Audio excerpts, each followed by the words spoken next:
An unprecedented law enforcement search of a former president's home. One day after the FBI searched Donald Trump's residence at his Mar-a-Lago club on Palm Beach, there was no word what exactly the agents were looking for or why they were there.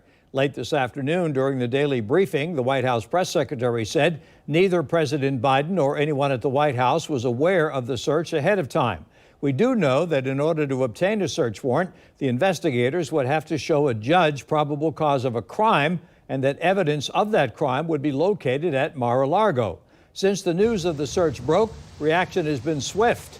News4Jax reporter Scott Johnson has been gathering responses from voices on both sides.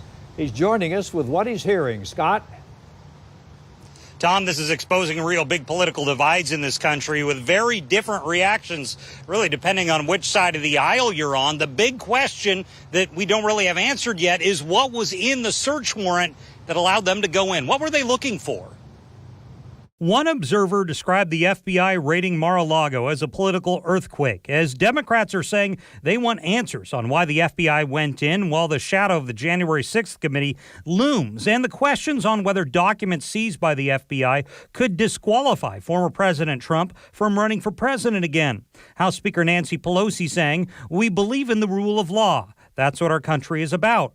While House Minority Leader Kevin McCarthy putting out this warning to the Attorney General that if Republicans retake the House, there will be probes into this raid. Attorney General Garland, preserve your documents and clear your calendar. And we're hearing a reaction in Florida. Governor DeSantis calling the raid another escalation in the weaponization of federal agencies against the regime's political opponents. I caught up with one of his potential competitors in the race for governor, Agriculture Commissioner Nikki Fried. And what I was disappointed in is that our governor escalated the situation last night, calling this a regime, defending an insurrectionist as Donald Trump. No one's above the law. Senator Marco Rubio is also speaking out. The truth is, this raid wasn't about documents. This raid was about trying to disqualify a likely future election opponent. Trump supporters have gathered outside Mar-a-Lago to show solidarity with the former commander-in-chief. Much of this debate could be settled or intensified when the Justice Department speaks out, and whether the contents of the warrant are made public. Trump put out a message when this happened. These are dark times for our nation, as my beautiful home Mar-a-Lago in Palm Beach, Florida is currently under siege, raided, and occupied by a large group of FBI agents. I spoke with News4Jax political analyst Rick Mullaney, who says both sides are getting ahead of themselves and should hear what was in the search warrant first. Scott, that's the question the whole nation is asking. What did this warrant say? What were the allegations? And remember, a federal judge had to sign off on the warrant.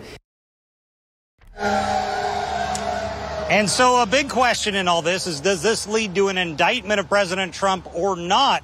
Rolling Stone is one of the national press outlets that published an article this morning that says Trump has been interviewing potential criminal defense lawyers in case there is an indictment. We're live tonight. Scott Johnson, Channel 4, the local station.